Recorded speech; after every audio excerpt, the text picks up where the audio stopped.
Hi, I'm Lee, and this is my wife, Kat. Hi. And today, today we are attempting to hike the 15-mile Granite Tors loop and the Chena River State Recreation Area. This will be interesting. I was here 2 weeks ago with our youth climbing team, attempting to do the loop. We made it up top, but we're fighting waist-deep snow. Only like halfway up the hill. So we've had 2 weeks of 70-degree weather, so hopefully a lot of that's melted, but who knows. And on top of that, my lovely wife had ankle surgery last October, and this is going to be her first big hike since then, so we'll see how it goes. The Granite Tors Trail is located about 40 miles east of Fairbanks, Alaska in the Chena River State Recreation Area. The trailhead is located at mile 38 on Chena Hot Springs Road. This loop trail is 14.1 miles and has about 3,400 feet of total elevation gain. The trail begins by crossing the Chena River on a walkway along the road before crossing the road and heading into a spruce forest. I typically do the loop counterclockwise. It's a steeper climb, but the gentler slope for the descent is much easier on my knees this way. It's just under 6 miles to the first set of tours on the ridge. After wandering across open tundra and exploring some of these awesome granite towers, you descend another ridge to the northeast. Of course, if you prefer a gentle climb and don't mind a steep descent, you can always hike the trail clockwise.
Here's an old beaver lodge that I haven't seen active in quite some time. And until last year, this was a lake, but sometime in the last 8 months or so, the beaver dam collapsed. So it just is a creek now.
to be trapped.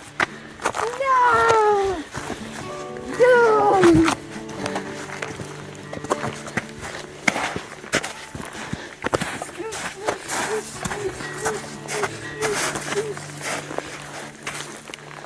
Oh, it actually is kind of deep. Oh.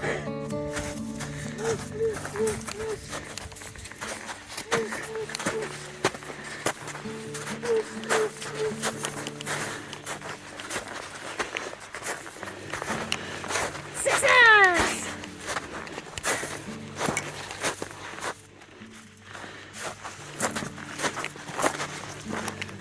Good job, honey. Oh, thanks. I'm good at things. Here I see alpine azaleas.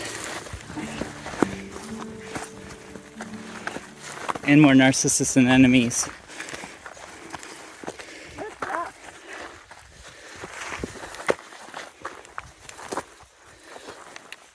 Alpine azaleas.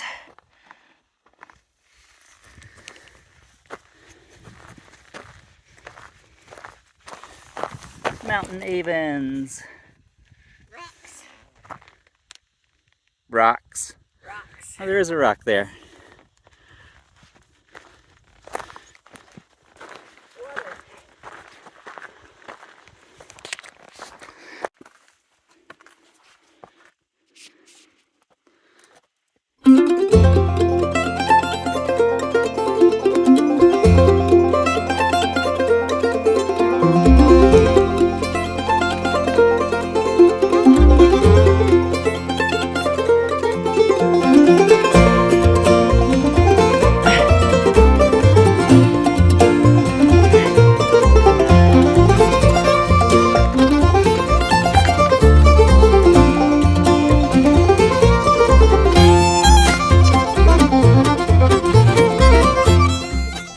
While the hike can be done pretty easily in a day or even in a half day if you're in really good shape, I highly recommend spending some more time out here. It's a great overnight backpacking trip. It's really fun to spend time out playing on the rocks and exploring. There's lots of little caves and cool little features in the granite that you don't always find in places like this. Our climbing team kids absolutely had a blast playing out on the rocks and trying to make little boulder problems in one of the caves. It really is a great trail to have so close to Fairbanks. And you can hike the trail year-round.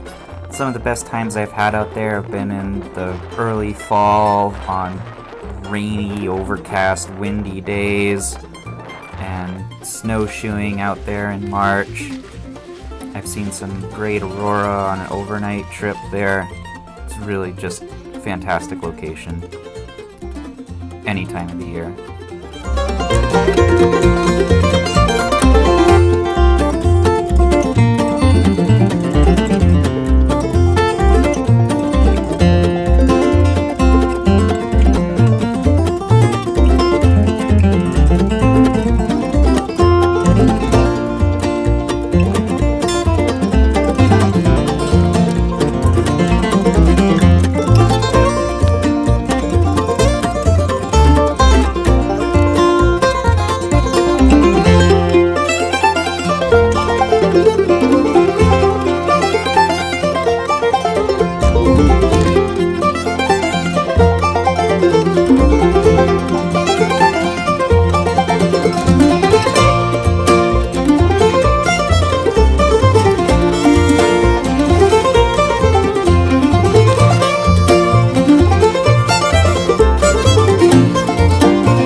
Well, that was weird.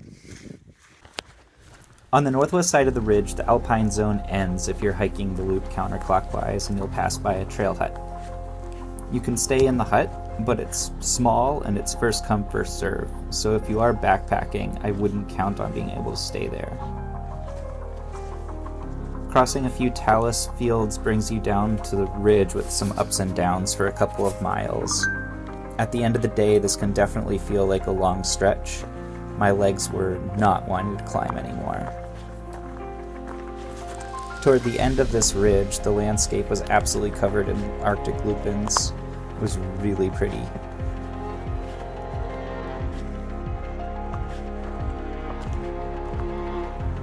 The final descent brings you back into spruce, birch, and aspen forest, and the rocky trail becomes softer and more forgiving. Once at the bottom, a small connector trail takes you across a bridge and back to the boardwalk that you came in on. We had a lot of fun on this hike, although we're pretty sore for a couple days after. We totaled almost 16 miles of hiking when you factor in exploring some of the tours at the top. I'll link my hiking guide to the area in the description. Be sure to like and subscribe if you haven't already. Thanks for watching and have fun exploring.